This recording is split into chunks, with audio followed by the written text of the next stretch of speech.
I will start with the partnership that we have with the Veeam and Microsoft Azure government. We have worked to put a solution into Microsoft, and then we built the storage part and integration and the gateway for backing up Veeam and replicating your data to Veeam and be able to help you to recover in case of disaster, that you will be able to get your data back and being the archive data or being your main operations that you have. Let's define some of the terminology first before we start. Data archives. Data archives, the way I will refer to that is that the data you really don't need, and this is going to stay archived or on a device in the cloud or on premises, wherever you have it, for many, many years. In this particular case, the archive in the cloud, government Azure, is 99 years. So Azure would, Microsoft would allow us to say that we can store your data for 99 years.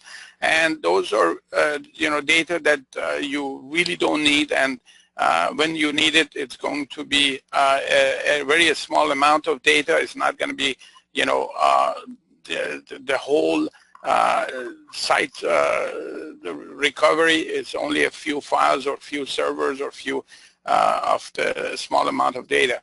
And so it's mostly data that will sit for a long time.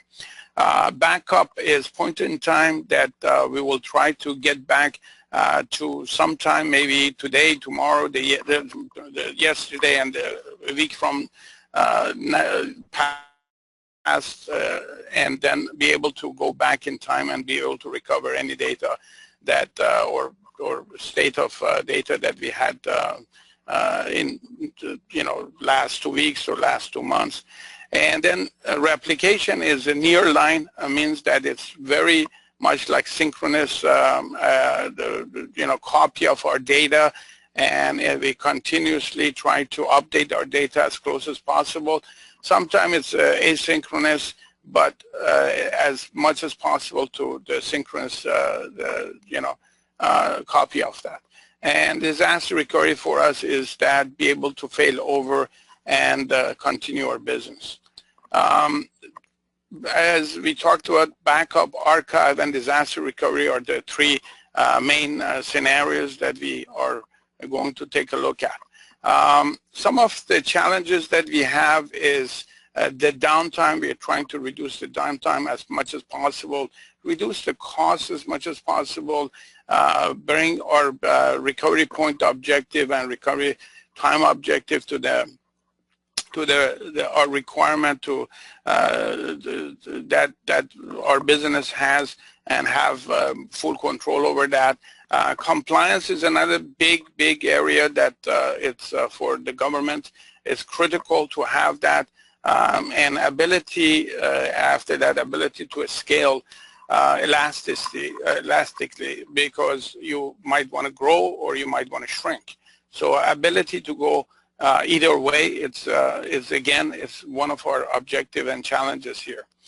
Our cloud is built for enterprise to enterprise, so everything that we have built with Azure and Veeam is going to have enterprise capability, and we'll talk about it, all the data services that we offer to ensure those enterprise requirement is there. Try to bring the cost as much as to half the cost that on-premises has or ongoing cost that you have, and offer the broadest compliance portfolio possible to meet your requirement. And commercially, 34 regions, and then government, 2 regions, and we go over the 2 regions that's available currently in Azure, and you can use it, and it's continuously expanding on those regions, and you will be able to even be able to have partially in the government if you need, and partially in the regions other regions that you might want to require to have your data. If you look at traditionally what the cost factor versus our recurring point objective has been, high availability has always been the highest cost because we have so much redundancy, and the equipment that are the high end as far as clustering and ability to fail over and so on and so forth. And the cost gets reduces as we go through the more backup and recovery. But as we go through the archive, our recovery point objective will extend and the cost starts going higher. So those are the areas that we should really pay attention because of the backup and archive, as you see in this case, try to go higher and higher as the time goes. And so the cloud flattens this curve pretty much, brings it down from a business continuity standpoint. Try to start at the low price versus comparing with the on-premises and continue to stay low. And so this curve is actually what our goals is when we go to the cloud. And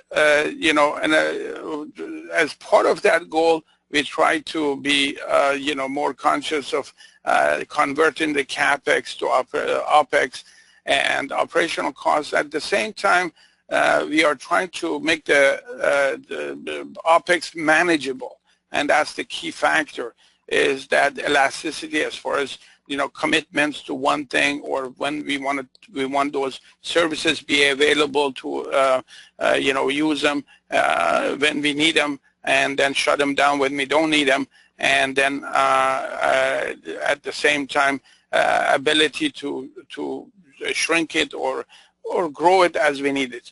So these are some of the cost factor. These are some of the things that we can do to control the cost in OPEX, and then remove the CAPEX completely. And data archive is, as I said, is the big topics here. We like the limitless, near limitless capability of growing, and then we don't have to have as much as planning to what our future looks like and what our requirements is, because almost we can on demand, just in time to expand. And of course the CAPEX OPEX again comes to the play, converting as much as CAPEX to OPEX, and moving away from the traditional long-term tape retrievals and so on and so forth, reduce that, have some predictable how many years we are going to be able to archive. At the same time, the obsolescence of the equipment and so on and so forth, maintenance and ability to get those data would get removed if we go to the archive in the cloud. And our dependency will be reduced from the vendors. Some of the areas that are, we see in commercial market, our challenges are increase in management and resource agility required, better connect between business and technology. Of course, those are some of the things that we see every day, which is common between government and commercial, simplifying IT and maximizing existing investment through on-premises and cloud, which is the hybrid, and maximizing our innovation. But on the other hand, the government has a specific requirement, and that is, higher security control, being a physical, being the cyber or even physical the security. At the same time, compliance requirements, which usually those requirements doesn't exist or is not as exercised in the commercial market. And then being in the community, which is basically government-only community. And in the government community, we will talk about it. In Azure, we only have 3 types of people are allowed. There are government entities or partners with the government entities, or contractor, which has a specifically requirement to be there, and there is nobody else is allowed. And talking about these compliances becomes a very big issue, because you cannot achieve these compliances overnight, and it takes many, many years, and with cooperation with different government agency, and be able to bring those in and offer them. And it needs experience, and it needs a lot of work over a period of time, and be able to have those programs at the same time, implement those programs correctly. Some of the things that some of the programs that you see is FISMA, and then HIPAA and FedRAMP and the CJS and IRS 1075. And CJS, of course, is it's one of the for justice and for security and police, and so many different agencies that are deal with the legal aspects of data, and IRS, of course, any financials institutions and government that deals with financial data. And these are, again, some of the people that you would see that are participating in the program. There is many government agencies currently signed up and using this product and this program. These are some of the data centers that you see. The two main data centers, one in Virginia and the other one is Iowa. And this is on continuous basis. It's expanding. Of course, you could have other areas that we call express route capability, means you can have your own servers or storage, and it's dedicated facilities are all over the place in Equinix, Verizon, AT&T, and Level 3, and they're all in Virginia, Chicago, New York, Dallas, Silicon Valley, and Seattle. And so you can create a hybrid and connect to government at 10 gigabit, which is the pretty good speed on the LAN. So let's talk about today that we are talking about this idea of how we're going to use the Veeam to back up, and what the cost factor is, what the technologies are involved, and so on and so forth. This diagram shows that we have on-premises Veeam host servers, and these host servers basically want to use Veeam Connect, and Veeam Connect will connect to the cloud. And the cloud, we actually have a cloud gateway, and then the cloud gateway is connected to storage, which is, we use it as a repository. And we'll talk about what kind of repository exists and what they are for. Basically, the repository, we call it a storage controller that we offer. This is a storage controller that can it's a very mobile storage controller, means that it can exist on your premises, in your data center, and in Azure cloud or Amazon cloud. So so any place that you want to place this repository, you will get the same interface and the same capability, which is connected to that particular infrastructure, being your on-premises, being in your data center, being in the government Azure cloud, being in commercial Azure or AWS. Anywhere is the same thing, and we offer that in all the different places. And in particular, this the storage controller that controls your repository in government in Azure, it's in the United States in two data centers that we talked about, Iowa and Virginia, and your data doesn't leave, so we make sure the data stays in the United States if you have any concern over that. We use the SSL TLS connections. We create a VPN from on-premises wherever you are, and we encrypted that source and in transit and at rest, and everything is at AES 256 encryption, and then you have ability to back up and then archive. At the same time, you have another capability to be able to spin up your virtual machine in case that you need to do that in the cloud, and we'll show you how it's possible to do that. We support the two level of hypervisors, VMware and Hyper-V currently. The architecture, again, we go into more details of it. The customer, you have many sites, and then all your sites are connected through SSL, TLS.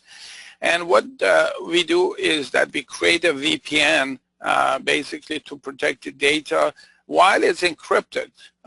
So you will have encryption at rest, encryption at transit, and at the same time going over the VPN. And so it's a private line for you. And then we have a WAN accelerator integrated into your Veeam Connect.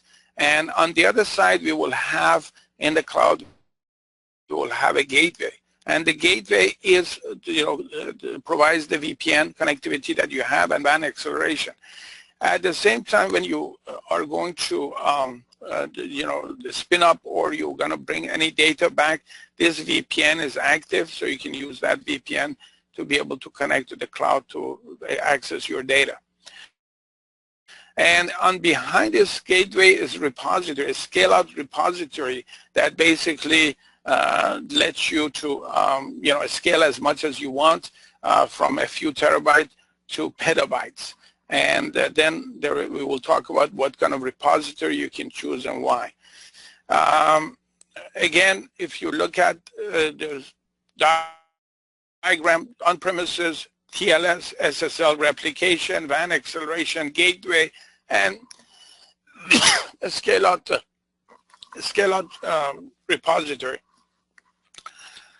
And a scale-out repository, you can add more capacity on demand. At the same time, you can scale out storage node when you're either you do that because of you want to add more than certain capacity, and we'll talk about that because there are three types of storage that you will have, and then you might want to scale up as far as performance. So there is no limitation of how much you can store and how much scale as far as performance you want to get. So as you add the nodes, then you will do that.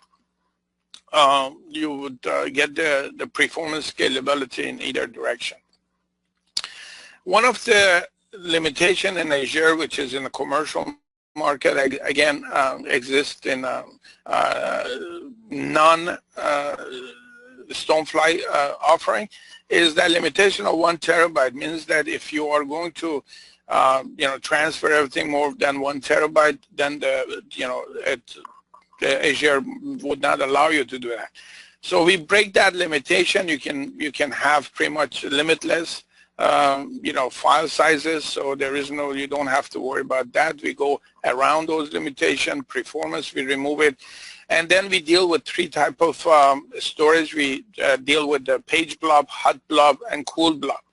And we'll talk about it a little bit. The page blob usually we use for random read and write, so it means that spin up virtual machines. We use page blob.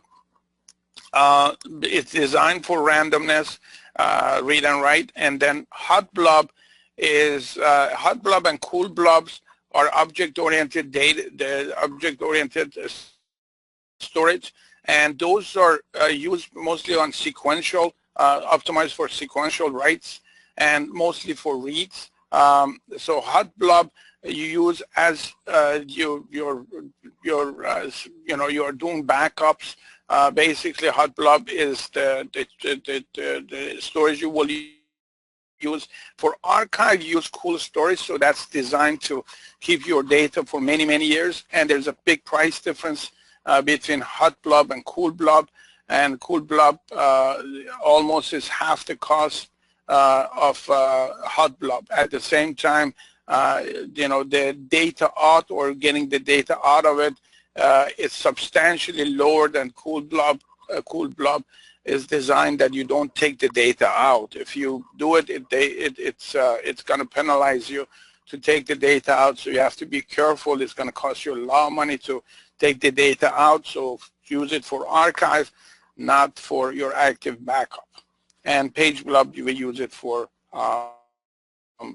spinning up a virtual machine or restoring our machines. And all these repositories are managed with one single interface, either is as a one storage node or 10 storage node or 100 storage node, doesn't make any difference. There's still one single interface will handle all this stuff for you.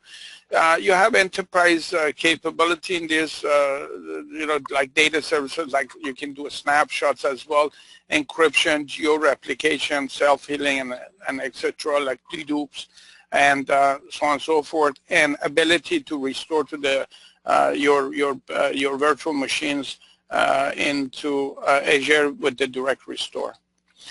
These are the type of storage that it gets connected again to our storage or support that we provide. Block mode storage, you traditionally have seen it, we call it iSCSI. File mode storage, that you would traditionally have seen it as a NAS, NAS. And then object storage, that in this particular case in Azure is a cool blob and hot blob. So we support all the different type of accessibility to your data, be able to write.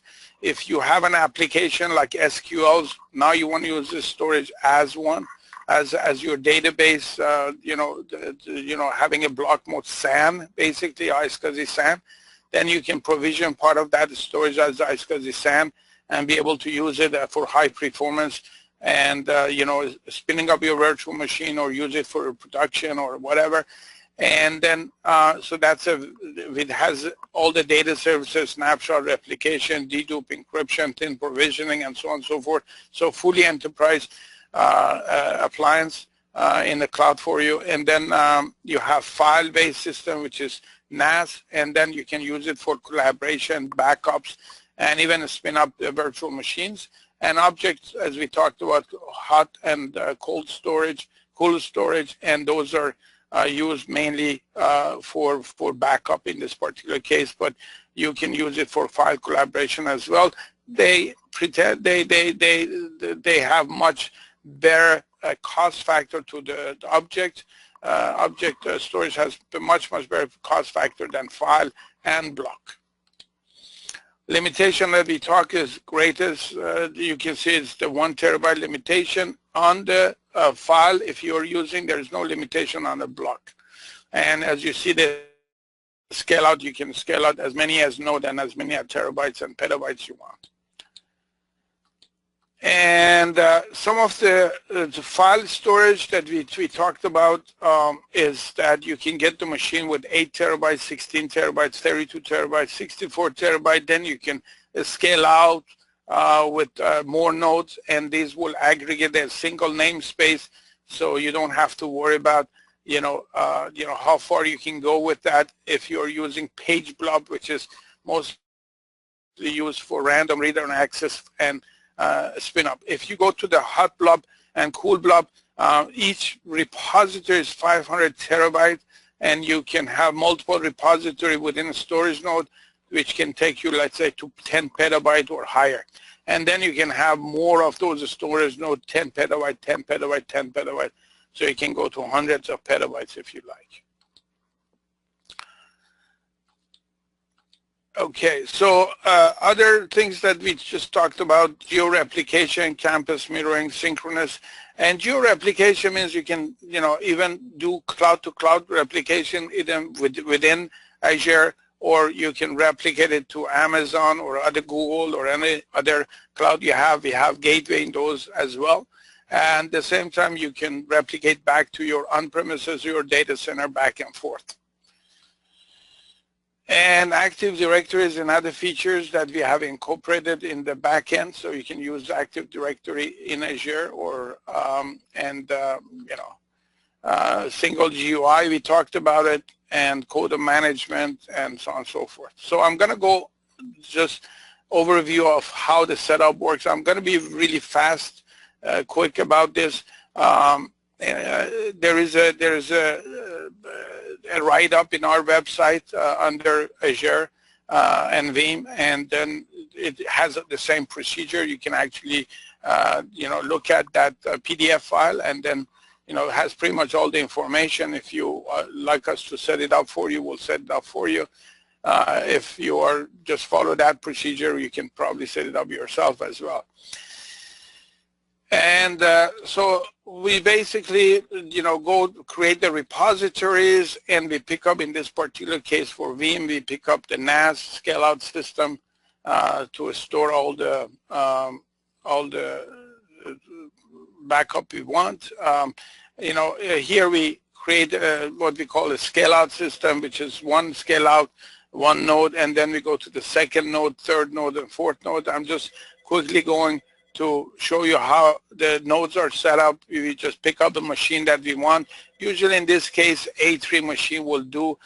We only need 4 core and 8 gig, so the cheapest machine you can get, which is about, I would say, $200 in that range for a month if you want to run it. And each machine, each of $200 machine can support up to 10 petabytes of storage for you. And so it gets created and continues on. In this case, you see I created 3 of them. So each of them can handle up to 10 petabytes, let's say. And you can actually aggregate them together if you want. So come up with the 30 petabyte. You can do as many of these you can. There's no limit of how many you can scale out. And you just continue. We use DNS. We don't use static IPs. Because every time you reboot something, those IPs might change. And then we log into the storage, and then we basically go set up the credential, as far as any DNSs we have, and add as much as storage we want, and provision it, and so on and so forth. So this way, we basically created our storage, and then we go to create the firewalls or anything we need in a gateway, and make sure the gateway is connected to our storage, and firewalls get set up, and that's it. The gateway is up and running, and then we go to the Veeam, and then basically put this repository that we just created in the cloud, then connected to the gateway, and once we put the DNS names and login passwords, we are almost done. And then we create a little bit of caching, making sure we have a little bit of cache to buffer some of the backups that we have if our lines are varying in speed. And that's it. We are pretty much, after a few clicks, we'll be done with connecting the local the Veeam through the Veeam Connect to the gateway that we have in Azure government, and then we go in. Another thing that we want to do, if we desire, we enable the bandwidth acceleration, and that usually might be able to give you about 3x performance in some cases, which is it's very nice to have that. And that's it. And that's pretty much bandwidth acceleration gets done. These two gets connected, and then once the repository and Veeam on-premises see each other, then the folders that it creates for the backup gets created, and then we are pretty much done. You hear it here. We see it like we created 50 terabytes almost there, and we will start backup.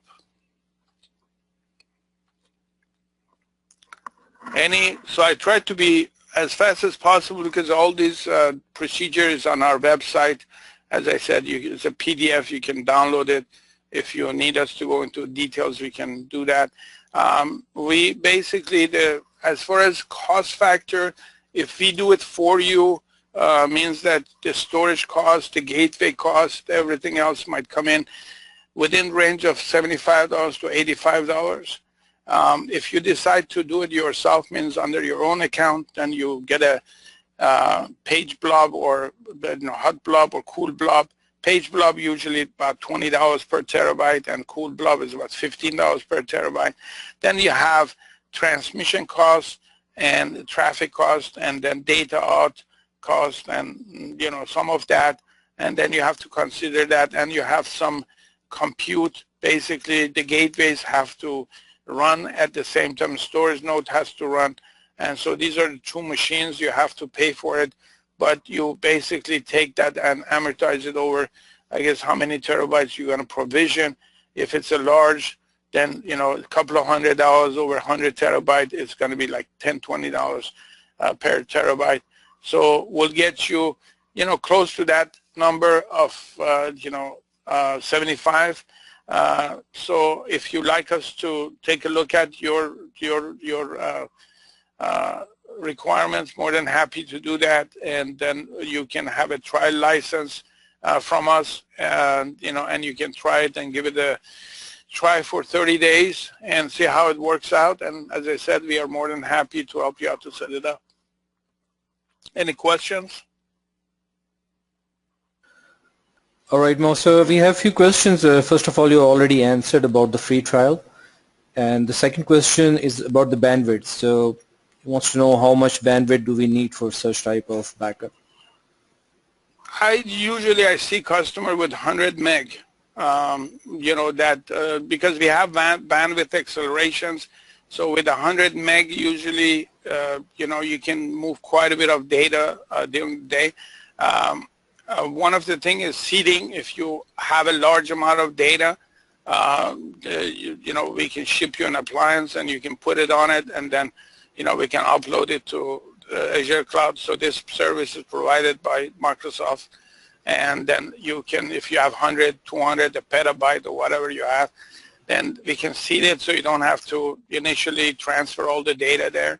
And then on the incremental, when you transfer incremental, usually, you can, I would say on 100 meg with bandwidth acceleration, you might be able to get close to a terabyte a day of changes in most cases. Okay, the next question is about the licensing. How does the licensing work? Licensing is basically Veeam licensing. You would have for government, for large accounts, is about it varies between $5 to $10 per terabyte. So from a StoneFly. So anything you get from a StoneFly is $5 to $10 plus the storage cost, which might be $10 per terabyte to $15 to $20 per terabyte. If you are using cool blob, could be as low as $10. Hot blob could be as low as $20, and then plus $5 to $10. It depends how many terabyte you get. So these are some of the we give you we activate your licenses based on terabytes you have. You can scale up and scale down as you need them. If today you need 5 terabyte, you use 5 terabyte. If you want to scale to 10 terabyte and more, and you just buy more of them. And as I said, the price varies between $5 to $10 per terabyte, plus the storage cost that you get from built by Azure if you decide to have an Azure account. And that I have seen to be between $10 for cool storage and $20 for hot storage. Plus, yeah. Okay, that's great. Well, thank you, Mo, for such a great presentation, and thank you everyone for your time. I appreciate that. And Yeah. I wish you all have a good day ahead. Thank you. Bye-bye now. Thank you, everyone. Bye now.